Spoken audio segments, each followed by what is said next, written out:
അപ്പോൾ ക്വസ്റ്റ്യൻ എന്താണ് 1.2, 2.4, 3.6 എന്നിവിടെ ഉസാഗ എന്ന് വെച്ചാൽ എന്താണ് HCF ആണ് കേട്ടോ. ഓക്കെ അല്ലേ? അപ്പോൾ ദശാംശ സംഖ്യകളുടെ അല്ലെങ്കിൽ ഡെസിമൽ നമ്പേഴ്സിൻ്റെ ഉസാഗ കണ്ടുപിടിക്കാൻ നമ്മൾ എന്ത് ചെയ്താൽ മതി, ഈ ഡെസിമൽ അങ്ങോട്ട് മാറ്റി ഇതിനെ നമ്പേഴ്സ് ആക്കിയിട്ട് അങ്ങോട്ട് എഴുതാം.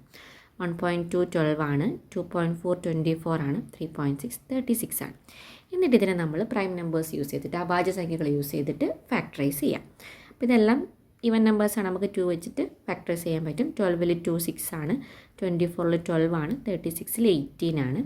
എഗെയിൻ നമുക്ക് 2 യൂസ് ചെയ്യാം. 3 ആണ് 6ൽ, 12ൽ എന്താണ് 6 ആണ്, 18ൽ 9 ആണ്. അപ്പോൾ 3 6 9 കണ്ടാൽ തന്നെ നമുക്കറിയാം ഇനി 3 ആണ് പോകുകയെന്നല്ലേ. അപ്പോൾ 3ൽ 1, 6ൽ 2, 9ൽ എന്താണ് 3 ആണ്, ഇനി പോവില്ല. പിന്നെ ഇവിടെ HCF ആണ് നമ്മളോട് ചോദിച്ചിട്ടുള്ളത്, ഉസാഗ. അപ്പോൾ HCF കണ്ടുപിടിക്കണമെന്നുണ്ടെങ്കിൽ ഫാക്ടറൈസ് ചെയ്യുമ്പോൾ നമുക്ക് ഈ സൈഡിലുള്ള നമ്പേഴ്സ് മാത്രം മൾട്ടിപ്ലൈ ചെയ്താൽ മതി, താഴെയുള്ളത് വേണ്ട. അത് നമുക്ക് LCMനാണ് വേണ്ടത്. ഓക്കെ അല്ലേ? അപ്പോൾ ഈ സൈഡിലുള്ള നമ്പേഴ്സ് ഏതൊക്കെയാണ്?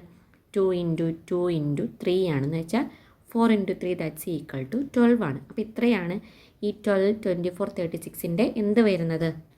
അപ്പോൾ ഈ 3 നമ്പേഴ്സിൻ്റെ 12, 24, 36ൻ്റെ HCF വരുന്നത് എന്താണ്? 12 ആണ്. പക്ഷെ നമുക്ക് വേണ്ടത് എന്താണ്? ഇതിൻ്റെ ഡെസിമൽ നമ്പേഴ്സിൻ്റെ HCF ആണ്. അപ്പോൾ ഡെസിമൽ നമ്പർ 1.2 പോയിൻ്റ് ആയിട്ട് ഒരു നമ്പർ ഉള്ളൂന്നുണ്ടെങ്കിൽ ഈ കിട്ടിയതിനെ നമ്മൾ എന്ത് ചെയ്യുക, 10 വെച്ചിട്ട് അങ്ങ് ഡിവൈഡ് ചെയ്യുക. Answer is 1.2. ഇതാണ് നമ്മുടെ ആൻസർ. ഇത്രയേ ഉള്ളൂ. ഇനിയിപ്പോൾ നമുക്ക് പോയിൻ്റ് കഴിഞ്ഞിട്ട് ഇപ്പോൾ എക്സാമ്പിളായിട്ട് 1.22 ഒക്കെയാണ് നമുക്ക് പോയിൻ്റ് ആയിട്ട് 2 നമ്പേഴ്സൊക്കെ വെച്ചിട്ടാണ് ഡെസിമൽ നമ്പർ എന്ന് വരുന്നത് വെച്ചിട്ടുണ്ടെങ്കിൽ നമ്മൾ ഡിവൈഡ് ചെയ്യുന്നത് 10 അല്ല, ഡിവൈഡ് ചെയ്യുന്നത് 100 വെച്ചിട്ടാണ്. ഓക്കെ അല്ലേ?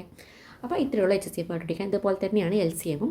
ഞാൻ കൂടുതൽ എക്സാമ്പിൾസ് വേണമെന്നുണ്ടെങ്കിലും ഡീറ്റെയിൽഡ് വീഡിയോ വേണമെന്നുണ്ടെങ്കിലും ഒക്കെ കമൻറ്റ് ചെയ്താൽ മതി. പിന്നെ ക്ലാസ്സിനെ കുറിച്ചുള്ള അഭിപ്രായം എന്ത് ചെയ്യുക, കമൻറ്റ് ചെയ്യട്ടോ. കമൻറ്റ് ചെയ്യാൻ മറന്നുപോകല്ലേ.